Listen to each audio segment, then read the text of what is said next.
முதல்ல கண்ணுக்கு முன்னாடி இருக்கிற பிரச்சனையை சால்வ் பண்ண மேலும் மேலும் இதை காம்ப்ளிகேட் பண்ண வேண்டாம். உனக்கு இது புரியும்னு நினைக்கிறேன். முதல்ல நீ டென்ஷன் ஆகும், நம்ம எல்லாத்தையும் ஃபேஸ் பண்ணலாம். புரியுதா?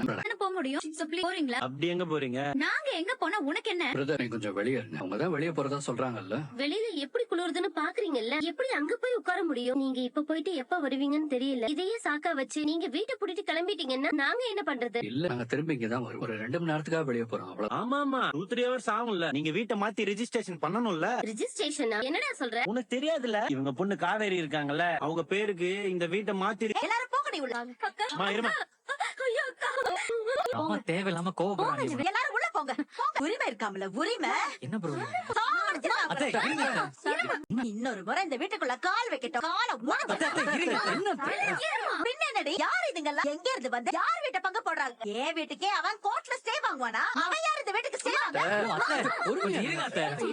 சொத்து வேணும்னா சொந்தமா உழைச்சு சம்பாதிக்க வேண்டியது தானே? இப்படி அடுத்தவங்க ரத்தத்தை உரிய வந்து அட்டை மாதிரி வந்து ஒட்டிட்டு இருக்காளுங்க.